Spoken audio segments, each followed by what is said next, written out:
few days ago, me and Andrew headed towards the edge of town to help our friend Richard install an engine that he had built into a 1967 Mustang. To start the morning off right, we stopped by Bud's to get some honey butter chicken biscuits.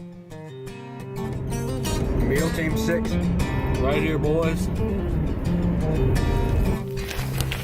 Richard! What's going on, dude? How you doing? Pretty good, what about you? Very good.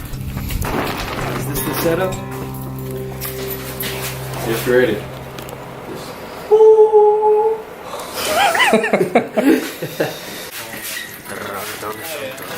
I prefer it over the boiling hot weather we have here.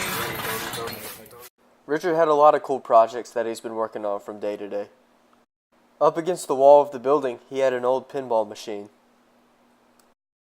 Underneath the dome, he had a 1968 Buick GS 400, and beside that a heater to keep him warm as he worked on the Mustang engine.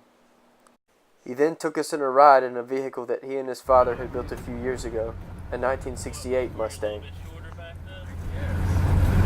Yeah, now I couldn't imagine you doing it now. They make kits for these cars to remove the seat, another front back. That's Even the farthest back is still pretty.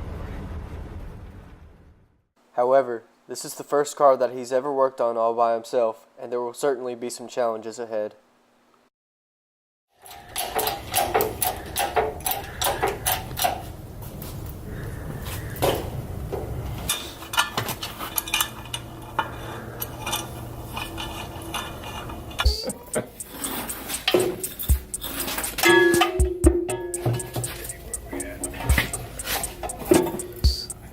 Come down just a hair.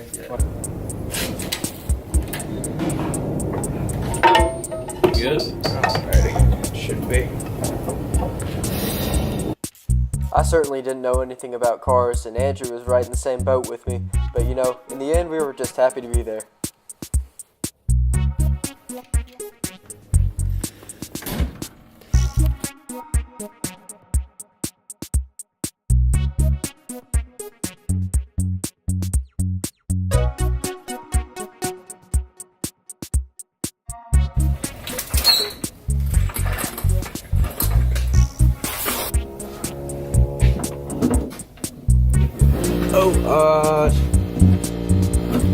Okay, that's it. We're good. Next up, Richard asked me to cut a piece of cardboard so we could put it over a piece of metal as a stencil. This piece of metal was going to be used to cover the bottom of the transmission as a little dust guard. A little bit rinky-dink, but we made it work.